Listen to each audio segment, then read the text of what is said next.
Hey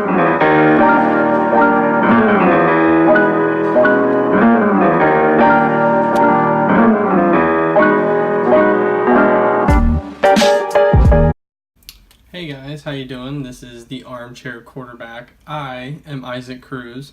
Let's go ahead and get into a little bit of the Nebraska game. Let's go ahead and get into the preview for Wyoming, and then we'll go ahead and get into the against the spread picks.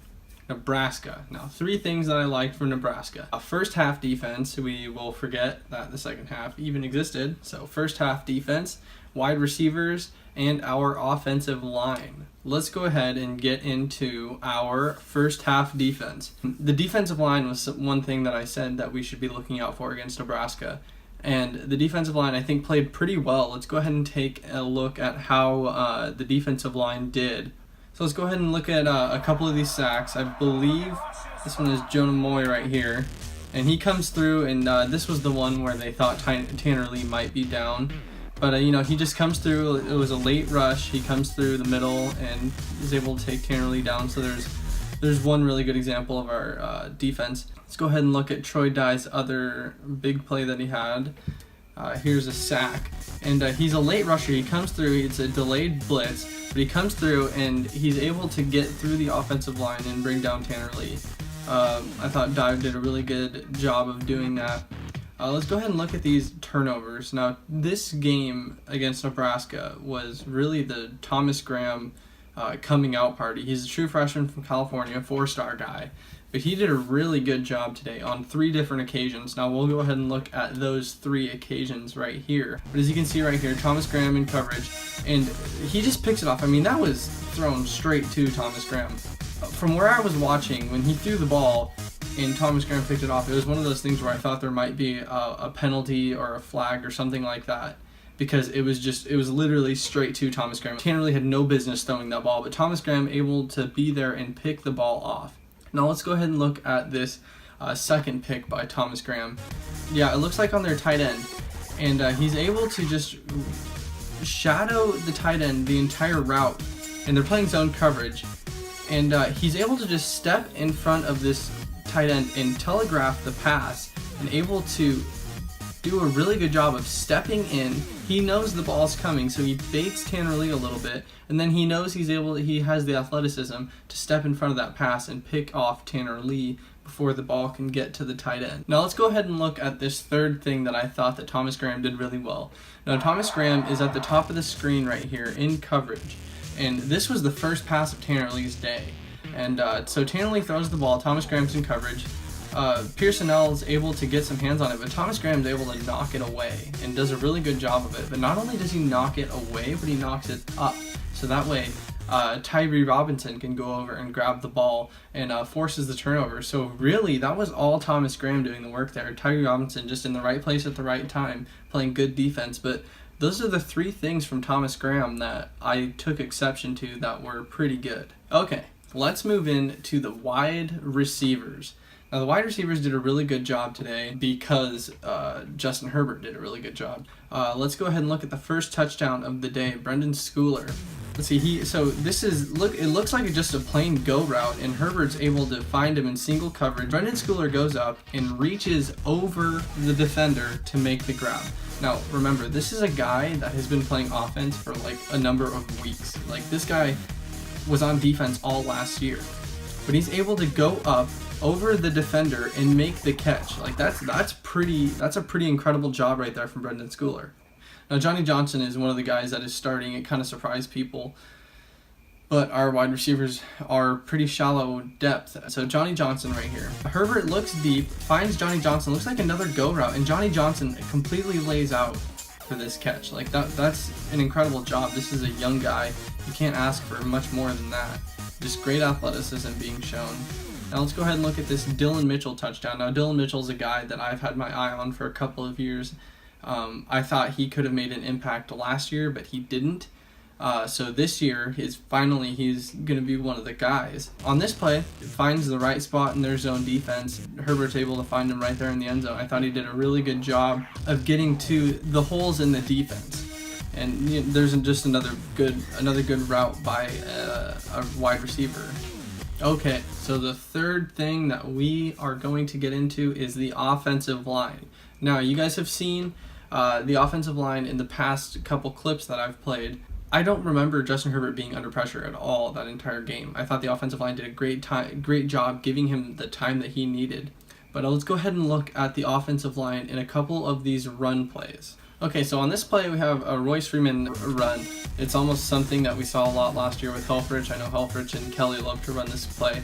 But what you see right here is you have the right guard pulling, and the offensive line does a really good job neutralizing the defensive line. The defensive line doesn't get through at all. The only chance of making a tackle that this defense has relies on the linebackers. And with the pulling guard and the two running backs that they have set back there with Royce Freeman, do a really good job of getting to the second level, or getting to the first level and getting those blocks. So that way Freeman can get to the second level, and it ends up taking a safety to bring him down. Now on this play, we have Conai Benoit about 5 yards out. Herbert's in the gun with 3 wide receivers to his left, 1 to the right.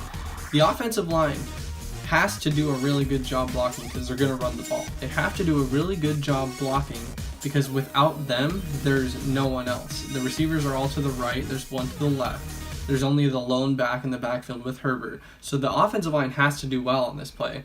And that's exactly what they do. Not only do they neutralize the line of scrimmage, they completely control it, but they get it looks like they get their guards to step up and get to the linebackers, completely opening up the field for Conai Benoit to get through. Benoit finds the hole and gets to the end zone.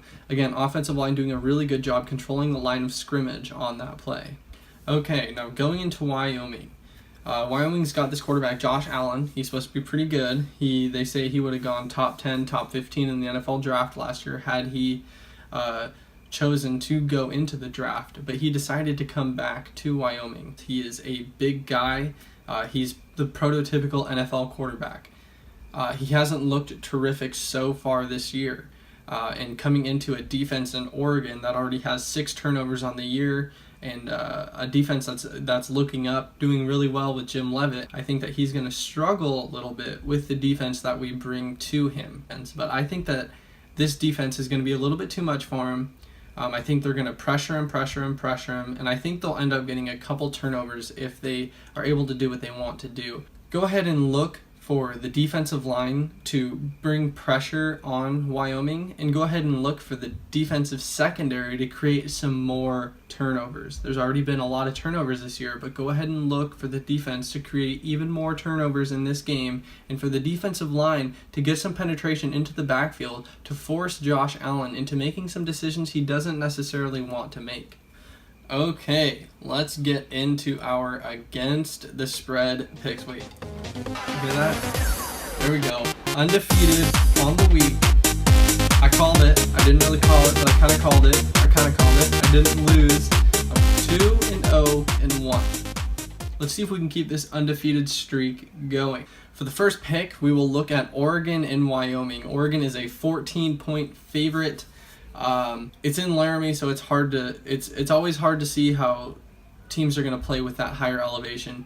But I like the Ducks. I like their offense. I think their offense, when hot, is as hot as any offense in the country. I think the defense is looking up.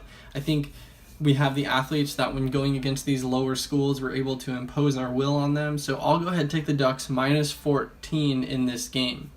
This second pick, we'll go ahead and look at Tennessee at Florida. I don't know if you guys watched the Florida and Michigan game, but Florida forgot to bring their offense to that game, and frankly, I don't think that they have one. Tennessee looked decent against Virginia Tech. They won that game, but I like Tennessee. I think they're one of the better teams in the East. I think Florida is a pretender in the East. I'm not really so hot on Jim McElwain. The only thing that makes me cautious about this is that it's in Gainesville. But I'm going to go ahead and take Tennessee plus 5. I think that the Volunteers can go ahead and go in there and cover that point spread. I don't know if they'll win. Maybe they lose by a field goal. Hopefully, then I'll win my bet. But I like the Vols in this game. Now, this last pick, if you actually want to go put some money on a game, I really, really, really like this pick. But that also means that I'm probably going to lose. So, Purdue is going to Missouri. Missouri the last couple weeks has looked absolutely terrible. I think they just fired their defensive coordinator. Missouri looks like trash. They have that really good quarterback who threw for 7 touchdowns in week 1. but they look terrible. I mean, they were playing Missouri State, and if not for that incredible 7-touchdown performance from the quarterback, they would have lost that game. Missouri's looked terrible. I like Purdue. They've played really well the last couple weeks. Purdue going into Missouri plus 7.5. I like Purdue plus 7.5. I think they win outright. But I'll go ahead and take the points plus 7.5. The Sharps in Vegas like that one too.